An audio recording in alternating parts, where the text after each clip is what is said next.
Hi, good afternoon. This is Maria Quattrone with Be the Solution. I'm so excited for my guest and friend, Deanne, the mortgage mom. Hi, Maria. How are you, Deanne? I'm fabulous, thank you. How are you doing? Well, thank you. You know, the struggle is real, but we keep going anyway, right? Only the strong survive. Only the strong survive. And you know that the two of us are the strongest and we will survive. Yeah. So how are you? I'm doing well. And I really want to thank you for asking me to be on your show. I'm so excited. It's been a whirlwind. I mean, we've been stuck in the house for, since March 16th, 17th, just like everyone else. But we've been really fortunate enough to help so many home buyers with their new homes. And it's been busy. And if we weren't busy, I'd probably go crazy. So you probably are busier than ever before. It's actually the busiest. I've been in the business 20 years, and this is the busiest it's ever been. Thank God. Wow. 20 years in the business. Congratulations on that. Thank you. Definitely not an easy thing to do, and to continue on and to still persevere through all of the different financial crises we've been in over the last 2 decades. And, Sure. Here we are in this time, which none of us could have ever predicted, thought about. I mean, yeah. I mean, you can't even make this up. You can't even make this up. I've been trying to journal every day, just to keep for my kids to say, hey, your great grandmother, which it pains me to even say that, but but for them to be able to say like, hey, she was there, she went through this. So it's just definitely a different time. And we're trying to find out like why is everyone buying right now? Like, what are your thoughts on that? Well, I think it's a location definitely based thing. I got up this morning, didn't sleep well last night again. Of course. And I got up and I said to Chip, I said, I don't want to spend another winter in this house. And we've been there for 9 years. And I think that people want to know that they have the space that they really want. Do they have the backyard maybe, or do they have dedicated office space? I mean, this is what we're seeing from a national level, Deanne, is that people want dedicated office space. They want a bigger yard. And about a quarter of the people want a less dense neighborhood to live in. And they want to have place for their pets. I mean, these are the 3 main things that people are looking at today. Yep. So, I think that life's short, right? And we want to enjoy what we're doing. I mean, where we are and doing what we're doing. Absolutely. And so I think you'll see, you're seeing people leave New York City. I think in droves. I mean, they're leaving just they're saying like 500 people at a time are just leaving, going to Connecticut, going to New Hampshire. I heard that somebody I know sold 20 properties in Cape May, and the majority of them were bought by New Yorkers. I was just told that yesterday. I was pretty shocked they're going as far as Cape May, but the shore markets are very busy. Secondary, right. If you are affluent, when you have financial wherewithal, you have choices. Sure. And you don't need to stay in an environment that you don't feel safe in. You don't want to be in. Or you're in an apartment. It's funny. I totally agree. And we actually had put our house on the market. The house you're in now? The house that I'm in now, we had on the market.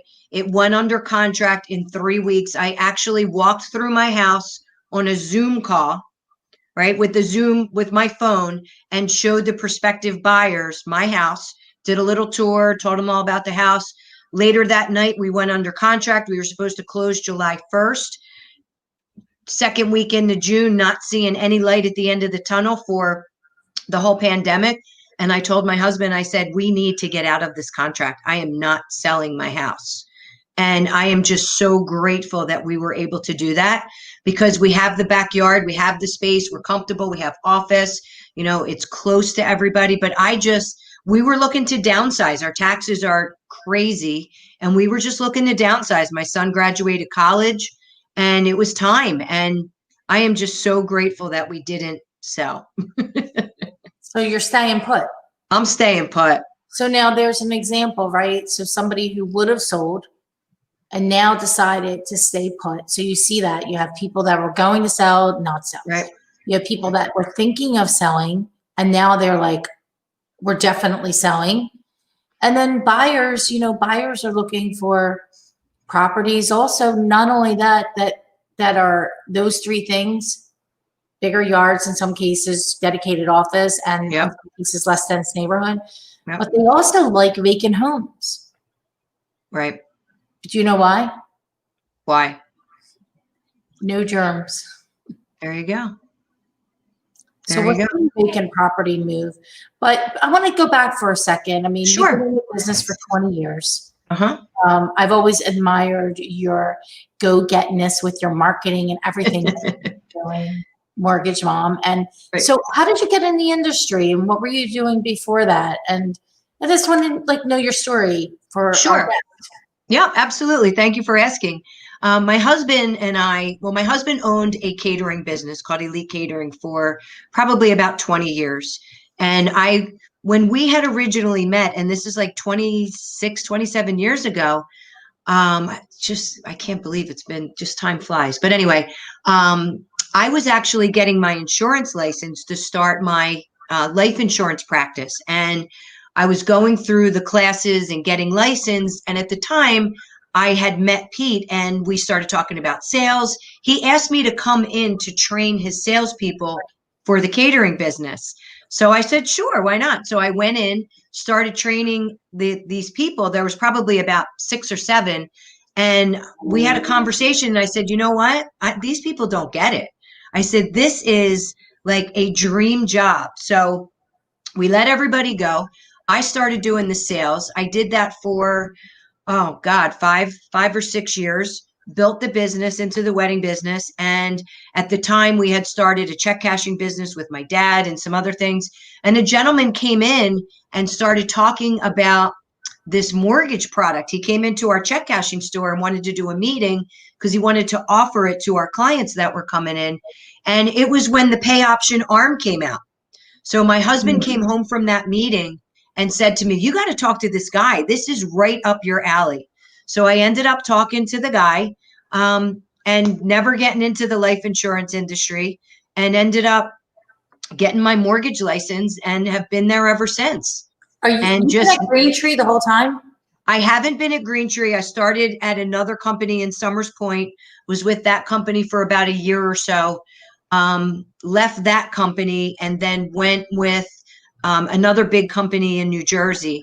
And that gentleman, I was going to take over his business. He was training me to take over his business and basically taught me the business, said, look, mark my word, FHA is going to be the way to go. Just stick with it, learn it inside and out. And, he became ill and it just didn't work out. And then I ended up at Greentree Mortgage. I'll never forget. It was 2009. I was was our first big trip to Greece. I was taking my mom and a couple other people. And Maria, I had just gotten my real estate license as well. And I was one and done. So I had the purchase and I had the mortgage. And the company that I was with at the time, the underwriter had a headache and I needed to get on the plane next day. So I needed to know that my file was good and it was underwritten and things like that. So what happened was I walked into John Miranda, who had been trying to hire me for the last few years. I said, if you give me a commitment on this file, I'm yours. I got a commitment in 2 hours. and that was it. I never went back. I've been there ever since. And I would leave the mortgage business before I would ever leave Greentree Mortgage. That's awesome. Love it. That's a true testament to. Yes. And it's just, they do an amazing job. And I call myself Mortgage Mom because I like to treat my clients like family. take care of them, for whether it's a first-time home buyer, somebody that's looking to purchase a second home, just to give them the communication and the feeling that, you know, we're family, we're in this together. And my goal is to get you to the table and to help you have the best experience possible with your mortgage. So what are you seeing right now? The rates are super low. Oh, the rates are so low. It's such a, I mean, I brought my son in, huh? What are you locking them in at? I know obviously it's based on. Yeah, there's a few things, but I mean, we're in the low twos. We're like 2.625. I had somebody that we locked in at 2.5. It's crazy. 2.5%. That's conventional, right? That's conventional. FHA, you're at like 2.625, which, I mean, we're refinancing people that we did, let's say 18 months ago, that were in the fours, like 4.5, 4.625. We're doing a refinance for them and putting them into a 15-year now mortgage, and it's the same payment, the same exact payment. So we cut their time in half, and they have lower interest. It's insane. John says almost free money. It is. He's absolutely right. And think about it. I mean, if you have all this credit card debt that you're paying 18, you know, anywhere from, let's just even call it 15%, 15% interest on your credit cards up to 22%. We're paying those credit cards off, making people debt free, and they're actually having a more positive cash flow. How do you beat that? I don't know. Do you work with any people that are the properties in their name, but they're investment properties? Absolutely. Okay. Absolutely. That's good to know. Yeah, refinancing those investment properties, whether what about LLC investment properties that are outright owned? They own them. Right. So LLC is going to have to be done as a commercial loan. So they can take it personally, take it out of the LLC, and then refinance and then put it back into the LLC. But we won't refinance a property in an LLC. Well, I understand you won't, but they can take it. It can be done. Absolutely can be done. Yeah. Yeah, definitely take advantage of that if you can. Yeah, we have a few properties that we own outright. I was thinking maybe we should refinance some. One's in his name, the other few are in LLC. So yeah, do an analysis. It takes 5 minutes. Do an analysis. That's what I tell people. I mean, I do the radio show every Sunday morning. I know.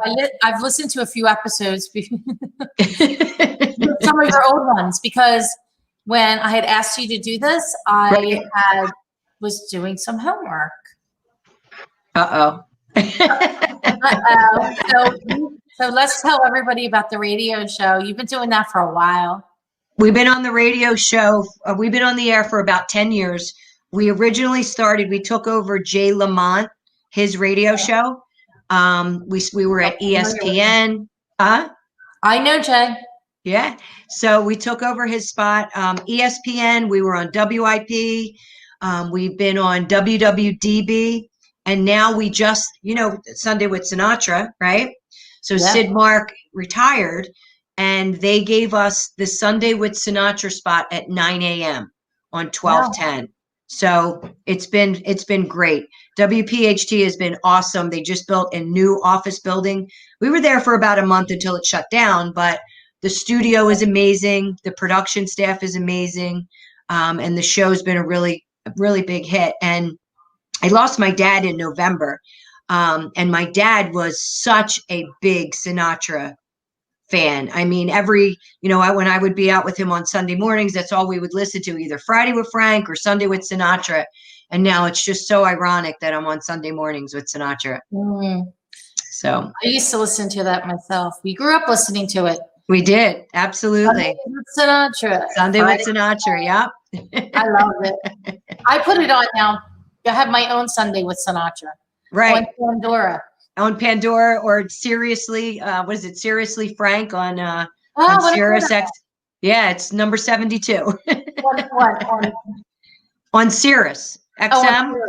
Yeah. Chip's car has that. My car does not. Oh no. That's automatic.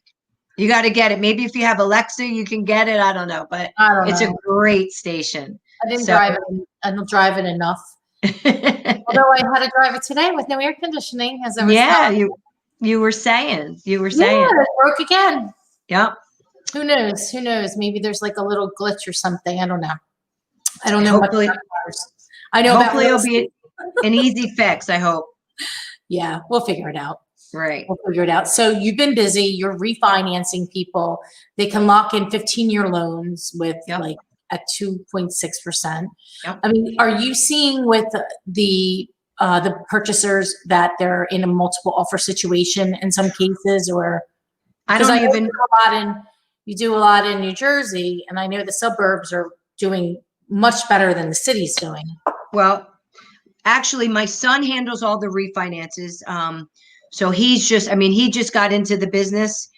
He's been with me 2 years doing the business, but he just, I mean, now we're just flooded with refinances, thank God, which is great. But when it comes to the purchases, multiple offers is not the word. I do a lot in Philadelphia as well. And you're seeing, Maria, there's anywhere from 10 to 15 offers that are going in at one time. And you just have to think outside of the box as far as the offers and not think that it's just about the money.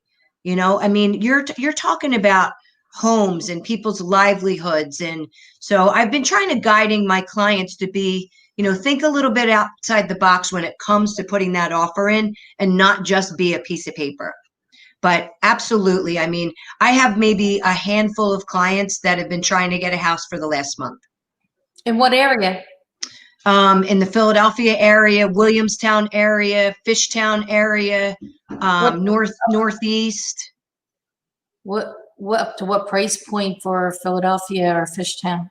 Philadelphia, you're looking anywhere from like 350 to 375, all the way down to 195. I mean, I have such an array of clients that, and it's especially in New Jersey. I think New Jersey is a little bit rougher than Philadelphia.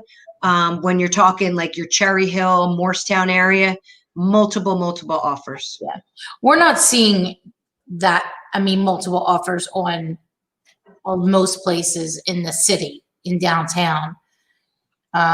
Especially on the higher end, it's slower. It's a little bit slower. Like when you're saying like 450 and above-ish. Yeah, like the majority of buyers in Philadelphia, I'd say I think it's 80% are between 200 and 400. Okay. So that's like the sweet spot. And if you're in a hot little neighborhood, then yeah, those ones are going quickly. Right. But in the peripheral areas that are still in gentrification or in the higher end price point, they're not, you know, they're not moving as quickly. Days on market is much longer. You know, people are thinking, okay, well, should I make this big $1 million purchase? Right. Only if it's turnkey and it's priced really well and they believe that there's a big value there, then yeah. But other than that, it's been, I would say, slower. A little bit slower. Huh. Yeah. Yeah. I mean, in the Northeast area, it's definitely rough. Definitely rough. Well, that's like not as dense, right? As the Northeast isn't as dense as downtown. There's houses that were twins, so they're spread apart a little bit. Right. You have a little yard in some cases. Yeah, a little yard. But the bigger problem, I think, is that there's no inventory out there. There's not a lot of inventory. People are looking and not really seeing what they want. And when they do see what they want, there's multiple offers. Right. Right. I think it's based on if they sell their house, where are they going to go? Yeah. Right. It comes back down to that. Where do they go? What can they afford? And then, you know, you have to see the long-term effect of it. Some people aren't paying their mortgages, but they have the forbearance through COVID. So it's yet to see if they're going to sell those houses or not. I think that forbearance kind of messed a few people up just as far as not understanding how that works. And I don't think the companies themselves did a real good job of explaining that. Like, sure, you can go into forbearance for 3 months, but at the end of that 3 months, that money has to be paid back. And if it goes to the back end of the loan, then it becomes a loan modification, and then you're kind of stuck as far as a refinance. Right. And, or forget about it if you wanted to buy something. Right. So Exactly. now you have to wait a year. Is it a year? Is that A correct? year. Yep. So I think that's one of the things. The National Association of Realtors did a survey, and 75, 80% of people didn't understand what the forbearance meant. That's right. So no, they didn't do they did not communicate well from a PR standpoint across the board of what the ramifications of that. Of what it were, right? are. And even with, you know, the refinance, a lot of people are calling and saying, hey, I want to take advantage of that low rate. But then when, you know, I pull credit or I look at their statement and they're actually in that forbearance, they're not going to be able to refinance until that money gets paid back. You know, why not let these people refinance and add that money onto the loan and not have it be paid back? Is that just That would be the easy solution. Is that just their criteria? I mean, Yes. across the board. Across the board. And it's automatically been on their credit report. It'll say, you know, affected by natural disaster or in forbearance, and we can't refinance with that on there. So now they have to go back to the mortgage company that they're currently with, get that removed, pay the money back, and then refinance. Sounds complicated. If they're willing to go through the process, it's not too bad, and we'll absolutely guide them through it. So I think some people just did the forbearance just to do it, even though they could pay. Did you see Yep. that? What? I think that some homeowners went to the forbearance, Agreed. even though they could pay, because they didn't not only didn't understand it, but they thought, well, if I could just hold off on paying, I'll hold off on paying. Right. Did you see that? Like, have you I did. talked to people and that's what they told you? Yep. They said, you know, why not take advantage of it? I said, well, here's the reason why you shouldn't have. But it's, you know, for the most part, it's working out. The companies are starting to work with us to get that taken off of their credit. But the problem is you're on hold forever because so many people are calling, right? So they're calling. It takes a long time to be able to get through. Right. No, I understand that. So Deanne, how has your business changed? And is there things that now that you're doing that you didn't do, or is the landscape still the same and you're just working from home? Or I think I've been able to do a lot on Zoom as far as with my realtors, because the majority of my business is relationship. So, you know, I work with a lot of realtors that are in the areas, and, you know, not being able to meet with them, doing some home buying seminars on Zoom, which was, I think that was very beneficial, having the opportunity to do that. As far as my business, the worst part is not being able to go to the closing, or not being able to meet with them to do the application one-on-one and go through it. We're doing it on Zoom, but it's just not the same personal feeling. So in that respect, I'm not I miss that part of it, the one-on-one. I actually have hired some new people to come on board with me to be able to take the flow of phone calls. And, you know, the biggest part of my business, Maria, is I don't want to miss that customer service. I don't want to miss that relationship, and I don't want being busy to jeopardize that, because everybody deserves that same experience and understanding everything. And I just feel that that's the most important part. You're making one of the biggest purchases of your life. It should be something that you understand, that you get, and we're able to answer all the questions. So when you say landscape, I think I ramped up the customer service, because there was a week or two where, you know, people were just calling and calling, and the pre-approvals are going out, and the realtors are putting the offers in, and the contracts are coming in. But like I said, I don't want to miss that one-on-one. I don't want to miss that connection, and I don't want to be able to not take them through that process from beginning to end. yeah, no, I understand that, but it's hard to do too, right? Because you're juggling a lot, and I'm sure, are you working any less, or? Oh, I'm working more. I mean, I'll start at 7:30 in the morning, and like I said, thank God I'm working from home, because, you know, I wake up and on the computer, and it's 8 o'clock at night, and I'm like, I forgot to get dressed today. Oh, yeah, I did get dressed for the Zoom call today, so yeah, thank you. you look fabulous, darling. Thank you. It definitely is. I think it's trying on everybody. It's longer hours for everybody. And I think everybody needs to understand that, and if you don't think that you're not going to work longer hours, look, people are working longer hours here. It's Sure. not just us. You think you can No, it's everybody. And it's every company. I haven't talked to one person who told me that they're working less hours. right. It's taking more effort to do what we used to do, period. And for Agreed. whatever reason, because there's more communication that needs to be had. Right. Right. There's or more handheld, more meetings to get things done. Yep. There's more issues that are coming up. Look, the appraisers, we used to pride ourselves on having the fastest turnaround time on appraisals. That's not happening now.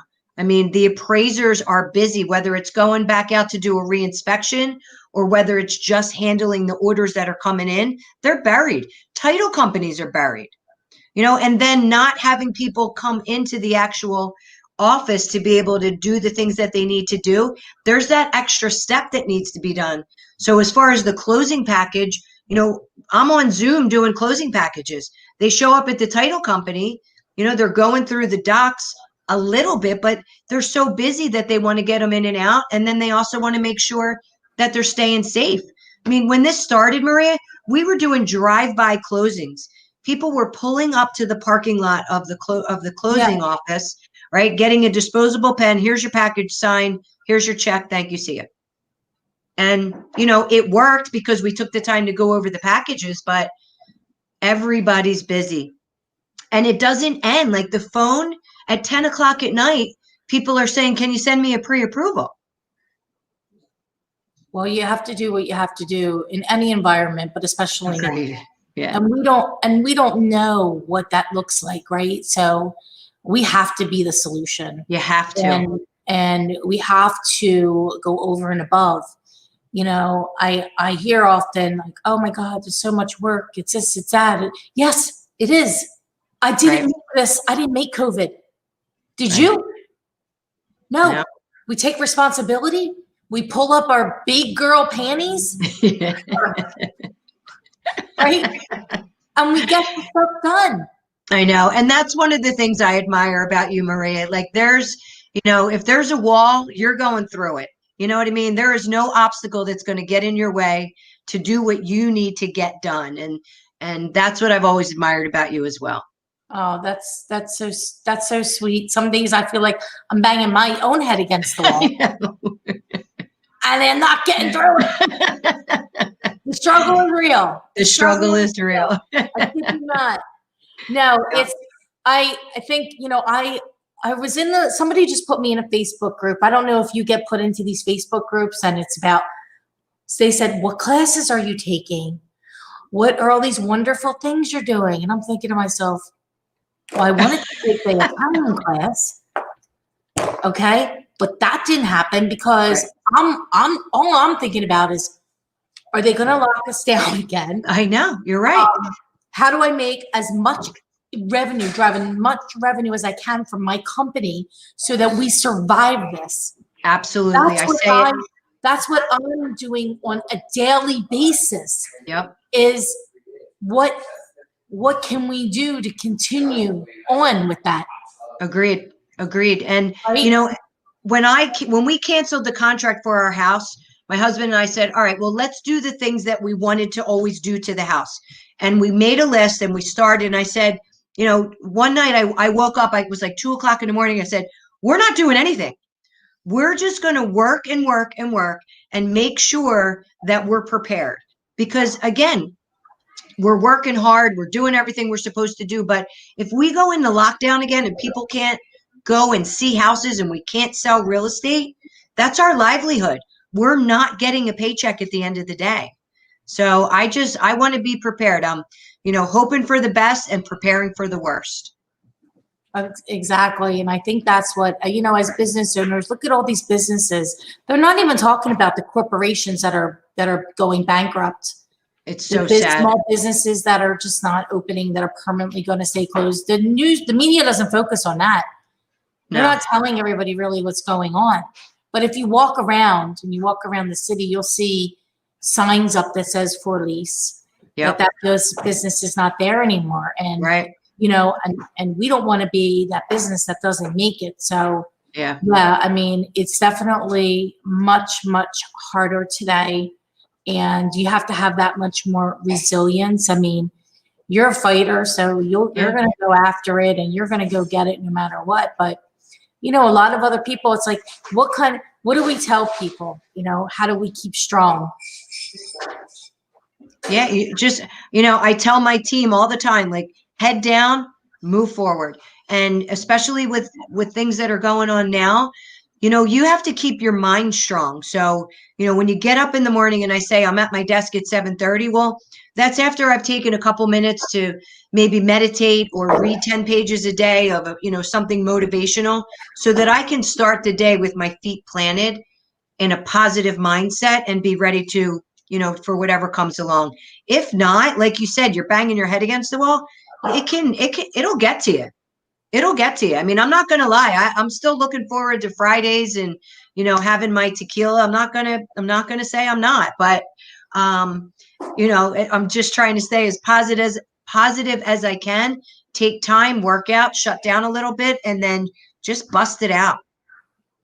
I think that's all we can do right now is like day to day. I had a conversation with my mother-in-law last night. I said, do you think 4 months from now it's going to be the same as it is right now?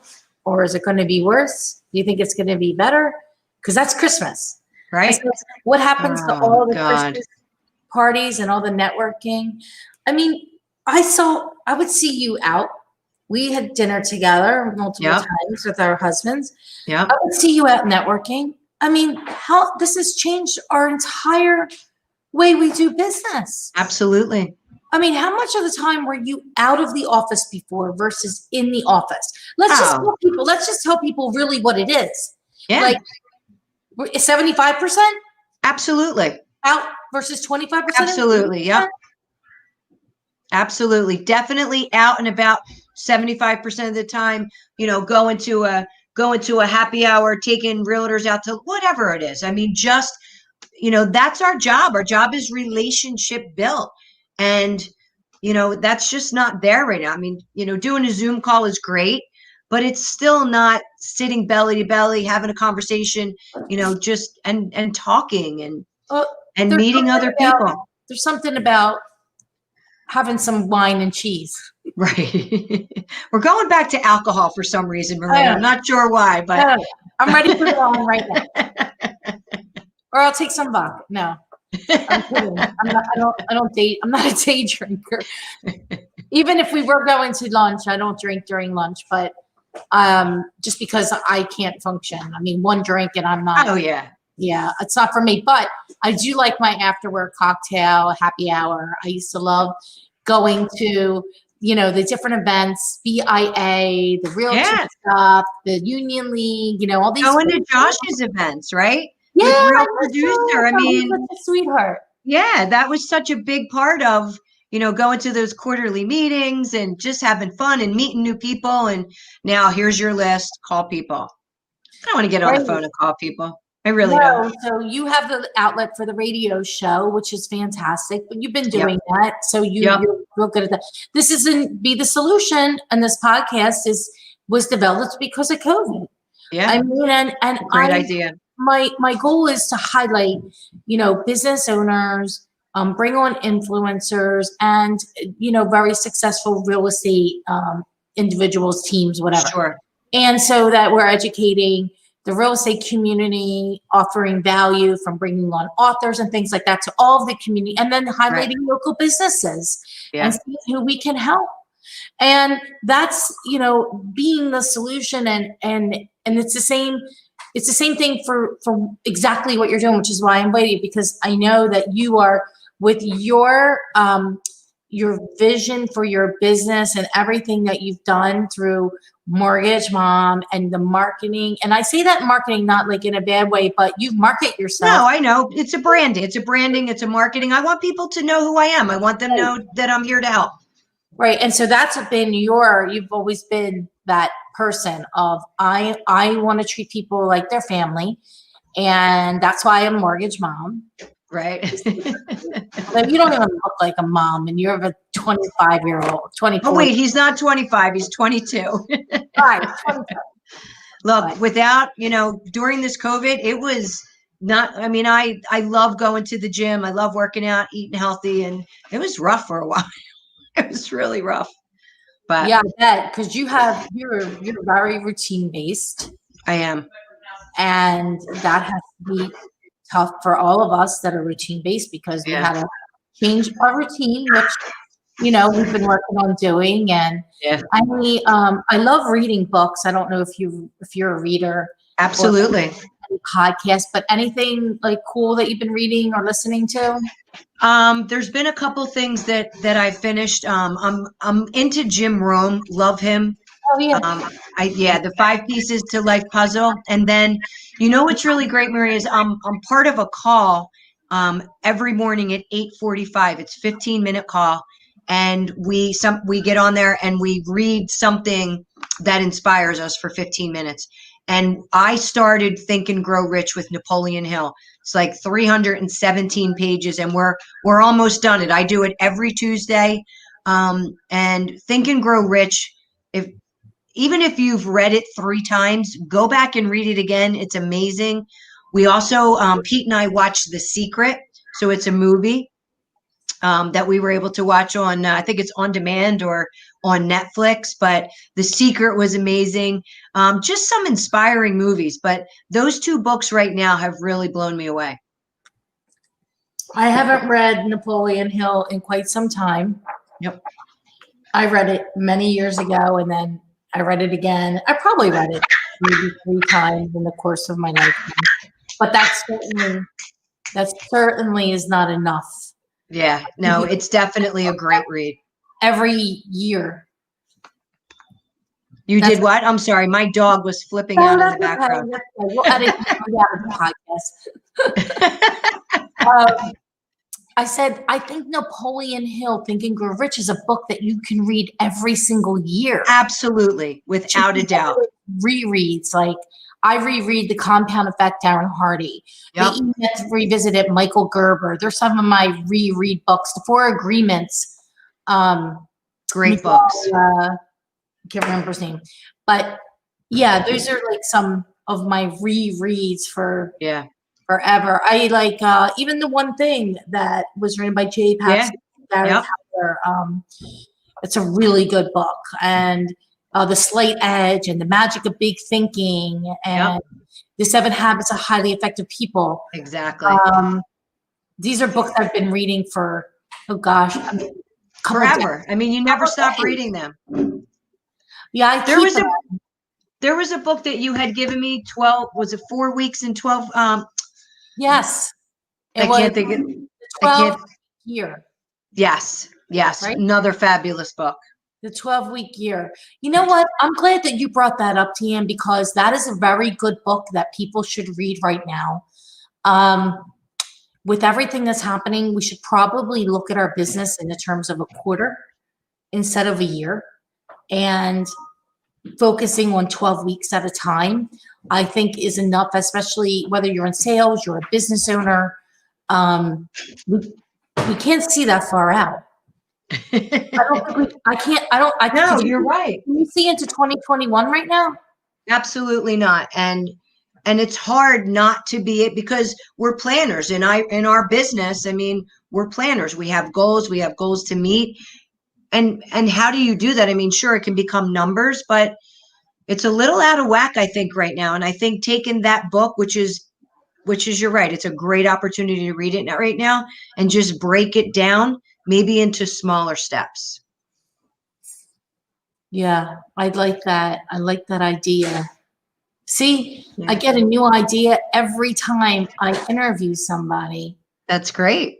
I'm just looking at, there was another book that I read, and what was it? Still mine.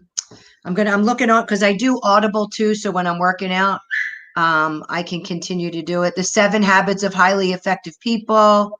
Yeah. The 5 Pieces of Major Life Puzzle still comes into mind. But there's so many of them. Yeah. How to get and stay motivated. Some of the Grant Cardone things. They're all great. Start with your why. He's got some pretty good programs Yeah.